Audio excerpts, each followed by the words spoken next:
সকল তথ্য যাচাই শেষ করে এইটাই প্রতীয়মান হয় যে এনসিপি হয়তো কিছু আসন পাওয়ার আশায় কৌশলগত জোট করছে, কিন্তু বিনিময়ে তারা তাগো সবচেয়ে বড় সম্পদ মানুষের আস্থা আর আদর্শিক কর্মীকে হারাইছে। জুলাইয়ের রক্ত বৃথা যাইতে দিব না এই স্লোগান দিয়া যারা ক্ষমতায় যাইতে চায় তাগো নিজেগো ভেতরেই আগে জুলাইয়ের সেই ইনক্লুসিভ চেতনা ধারণ করা জরুরি আছিল, যেটা তারা করতে পারেনি। ক্ষমতার লোভ, মসনদের লোভ তাগরে ৩০০ থেকে ৩০-এ নামায় নিয়ে আসছে। যদি আমরা বর্তমান রাজনৈতিক পরিস্থিতিটা বিশ্লেষণ করি তাইলে বলতে হয় জুলাই গণ অভ্যুত্থান পরবর্তী বাংলাদেশের রাজনীতিতে জাতীয় নাগরিক পার্টি বা এনসিপি নিয়ে যে আশা জাগাইছিল মানুষজন, তা নানান সময় প্রশ্নের মুখে পড়ছিল। কিন্তু সর্বশেষ এনসিপির গুরুত্বপূর্ণ নেতৃত্ব পদত্যাগে আরও বড় প্রশ্নের মুখে পড়ল। এই প্রশ্ন এখন আবার আসার একটা বড় কারণ হইল উগ্র ডানপন্থার উত্থান, নারী এবং নারীর উপর নানানমুখী আক্রমণ। যেইখানে এই তো জুলাই আগস্ট আন্দোলনের সময় সবচেয়ে বড় স্টেক আছিল নারীগো, আর দেয়ালে দেয়ালে মানচিত্রে এখন লেখা শুরু হইতাছে জুলাইয়ের মাইয়ারা গেল কই। বিশেষ করে গত কয়েকদিনে সৈয়দ নীলিমা দোলা, নুসরাত তাবাসসুম, তাসনভা জাবিনের মতো ৩ জন প্রভাবশালী নারী নেত্রীর পদত্যাগ আর তাসনিম জারার স্বতন্ত্র প্রার্থী হইয়া নির্বাচনের সিদ্ধান্ত আমগো সামনে কিছু রূঢ় সত্য হাজির করছে। এইগুলা নিয়ে পলিটিক্যাল অ্যানালাইসিস করতে গেলে আবেগের চেয়ে তথ্যের গুরুত্ব বেশি হয়ে দাঁড়ায়। এই ৩ জনের দীর্ঘ স্ট্যাটাসগুলো যদি আমরা খুঁটাইয়া দেখি তাইলে এনসিপি ছাড়ার পিছনে কেবল ব্যক্তিগত অভিমান না, বরং গভীর আদর্শিক বিচ্যুতি আর রাজনৈতিক দেউলিয়াত্ব স্পষ্ট হইয়া ওঠে। সৈয়দা নীলিমা দোলার স্ট্যাটাসটাই যদি পড়ি তাইলে দেখব তিনি পরিষ্কার কইরা বলতেছেন এনসিপি এখন আর মধ্যপন্থী দল নাই। জুলাই বিপ্লবের পর মানুষ একটা থার্ড পোল বা তৃতীয় শক্তির খোঁজ করছিল, যারা চরম ডান চরম বাম হইব না। কিন্তু দোলার অভিযোগ হইতেছে এনসিপি এখন সম্পূর্ণ ডানপন্থী ঘরানায় ঢুকা পড়ছে এবং সেই রাজনীতিকেই পৃষ্ঠপোষকতা দিতেছে। নীলিমা দোলার বয়ান অনুযায়ী দলটার ভেতরে একটা গেম প্ল্যান চলতেছে, যারা প্রগতিশীল বা মধ্যপন্থী কথা কইতেছেন তাগরে বামপন্থী ট্যাগ দিয়া বের কইরা দেওয়া হইতেছে, যাতে জামায়াত ইসলামীর কাছে দলরে বিক্রি করা সহজ হয়। এইটা একটা বড় ফ্যাক্ট চেক, কারণ এনসিপি শুরুর দিকে নয়া বন্দোবস্ত এবং সব ধর্ম বর্ণের মানুষের অন্তর্ভুক্তিমূলক রাজনীতির কথা কইয়াইতেছিল। নীলিমার অভিযোগ গত ১.৫ বছরে প্রান্তিক মানুষের উপর চলা অনাচারে এনসিপি নিশ্চুপ ছিল, যা তাগো তথাকথিত তারুণ্য নির্ভর ইমেজের লগে সাংঘর্ষিক। এই ৩ নেত্রীরই অভিন্ন ক্ষোভ হইতেছে জামাতে ইসলামের নেতৃত্বাধীন 10 দলীয় জোট। নুসরাত তাবাসসুমের স্ট্যাটাসে ধরা পড়ছে সেই প্রতারণার গল্প। তিনি বলছেন এনসিপি তার জন্মলগ্নে যে বাংলাদেশ পন্থার স্বপ্ন দেখাইছিল, এই জোটের মাধ্যমে সেই মূল বক্তব্য থেকে তারা বিচ্যুত হয়েছে। তাসনভা জাবিনের কথা থেকে জানা যায় জামাতের লগে জোট করার প্রক্রিয়াটা ছিল অত্যন্ত পরিকল্পিত এবং অস্বচ্ছ। তিনি প্রশ্ন তুলছেন এনসিপি কেন আগে নিজের স্বকীয়তা প্রতিষ্ঠা না কইরা শুরুতেই ক্ষমতার লাইগা মরিয়া হয়ে উঠল।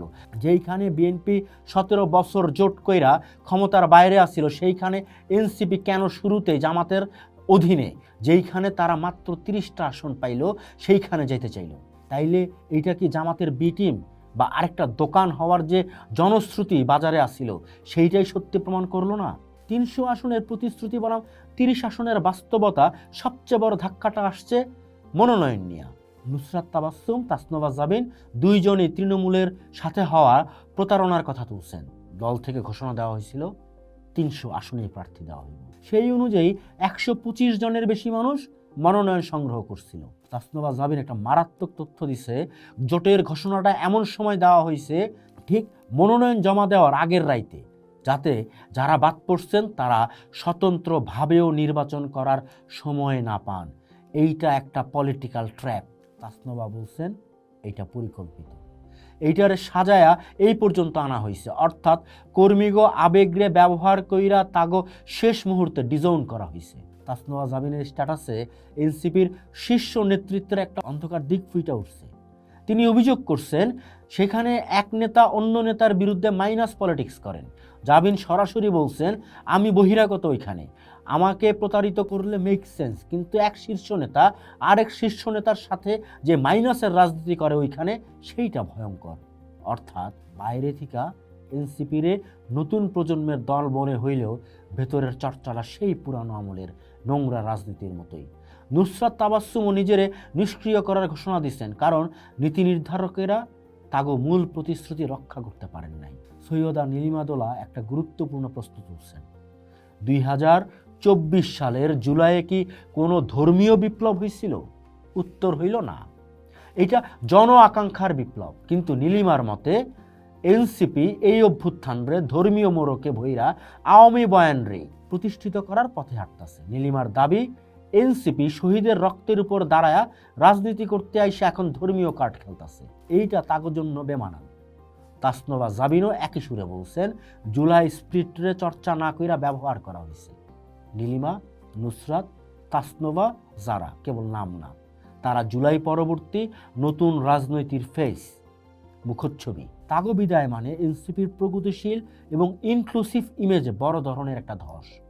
300 আসনের কথা বইলা 30 আসনে থিতু হওয়া এবং জোটের খবর গোপন রাইখা প্রমাণ করা যে দলটাতে গণতান্ত্রিক জবাবদিহিতা নাই।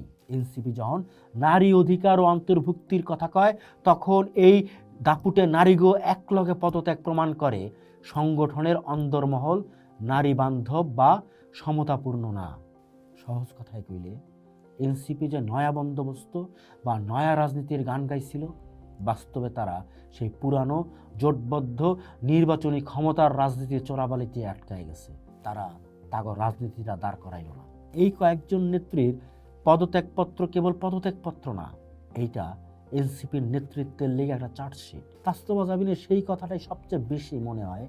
নেতারা বিতর্কের পর বিতর্ক জন্ম দিয়া সেইটারে বিপ্লব নাম দিছে, আর আমাগো মতো যারা আসলেই এনসিপির নীতি ধারণ করছি তাগো আবেগী লেভেল দেওয়া হয়েছে। সুতরাং সকল তথ্য যাচাই শেষ করে এইটাই প্রতীয়মান হয় যে এনসিপি হয়তো কিছু আসন পাওয়ার আশায় কৌশলগত জোট করছে, কিন্তু বিনিময়ে তারা তাগো সবচেয়ে বড় সম্পদ মানুষের আস্থা আর আদর্শিক কর্মীকে হারাইছে। জুলাইয়ের রক্ত বৃথা যাইতে দিব না, এই স্লোগান দিয়া যারা ক্ষমতায় যাইতে চায় তাগো নিজেগো ভেতরেই আগে জুলাইয়ের সেই ইনক্লুসিভ চেতনা ধারণ করা জরুরি আছিল, যেটা তারা করতে পারেনি।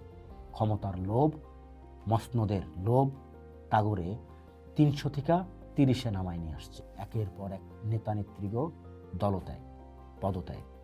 এনসিপি শেষ পর্যন্ত দাঁড়াইব কোথায়?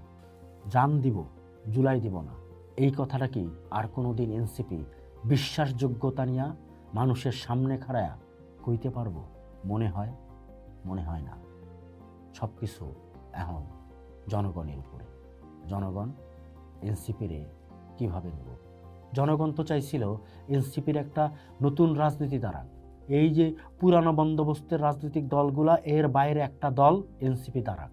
এনসিপি কি জনগণের বিশ্বাসের লগে বিশ্বাসঘাতকতা করল না? উত্তর সময় দিয়ে দিব। পোস্ট দেখুন, ভাবুন, করুন, থাকুন পোস্টের সাথেই।